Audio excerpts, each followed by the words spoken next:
I'm finding it really hard to sleep this week. Any tips?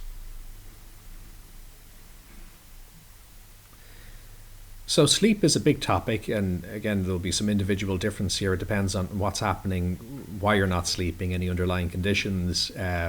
Getting the health checks done is an important first step with anything like this, to either clarify what steps are needed or just even to rule things out, so you don't need to focus on them as much and you can narrow in on maybe what you could put your attention on.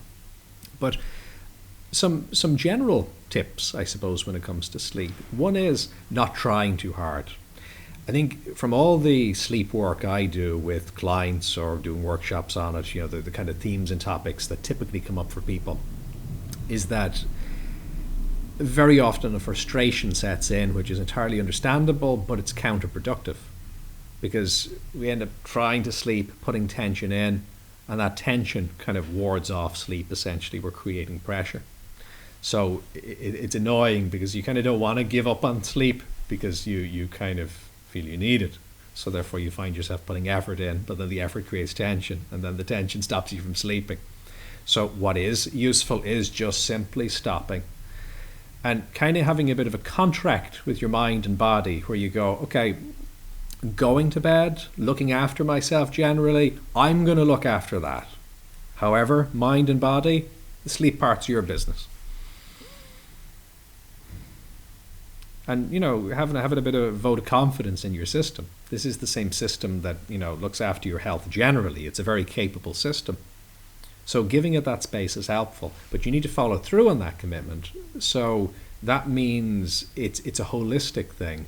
It means looking after yourself during the day. It means things like getting exercise. That's a very important part of it.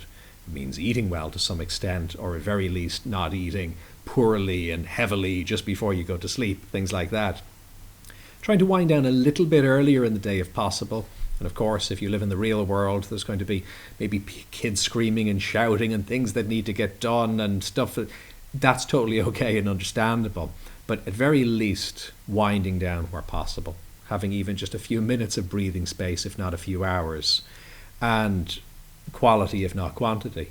And also trying to postpone anything that's overly mentally engaging, maybe until the next day, where you can give it some proper time and attention. Any big existential plans that you have, or anything that requires too much mental effort. It can be okay even to do things if you need to do some ironing or do something outdoors or whatever it might be, but preferably if that's sort of mindless, if that makes sense, that you're not needing to think about it too much. There's more just kind of breathing space to do it, and it maybe can actually help you settle down. You can do your world domination plans then the next day and give them a bit more energy. So this is all part of kind of setting yourself up for it.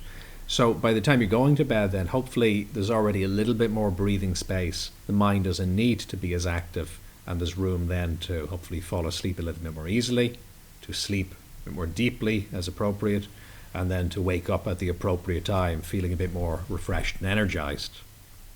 Now there are different schools of thought about what to do if you are waking up, and they're both valid, to be fair. I've worked with people who have had experience from different approaches, but roughly they fall into the categories of getting up if you're waking during the night, with the rationale there of being not associating wakefulness with the bed.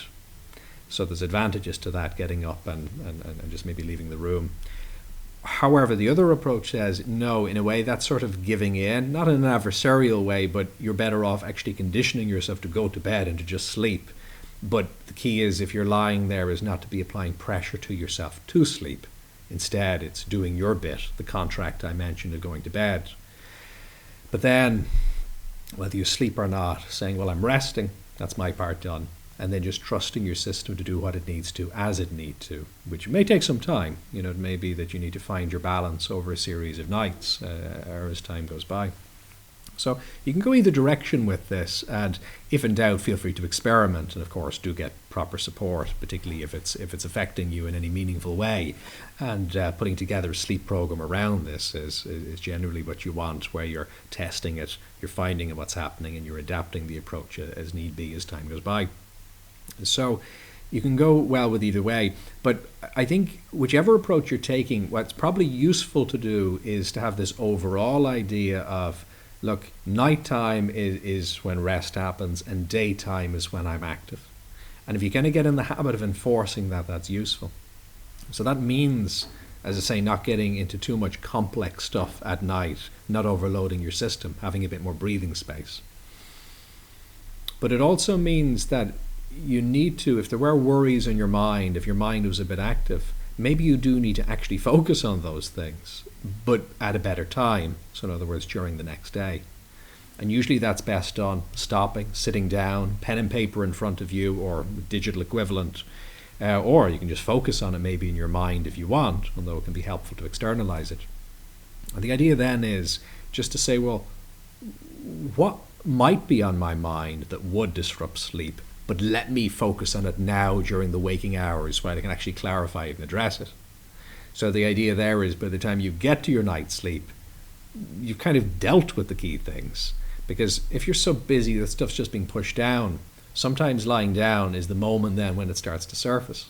So that's a bit of a problem. It's like the straw building up on the camel's back during the day, and then you're not noticing it because the camel's walking around busily. But only then at a certain point does it stop and go, oh my God, I didn't even notice the weight that I was carrying. So the mind sometimes does something equivalent. So there's some ideas, and do share your ideas. What helps you with sleep? It's again, there's a personal, individualized element to this as well.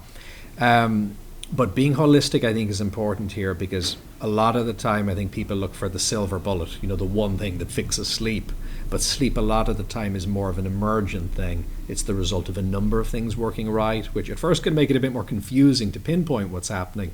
But it's probably useful anyway, that it prompts us to kind of be a bit more holistic and to look at the system and to ask that question, well, how can I tweak everything in such a way that sleep more naturally and easily emerges? And back to the first point, then allowing it to happen rather than putting too much pressure or force to try and make it happen, which could be counterproductive. If you found this valuable, do like, subscribe, and share. And what's your experience? Do you have any questions or topic suggestions? You can contribute in the comments, on social media using #bodymindself, or at jfl.com.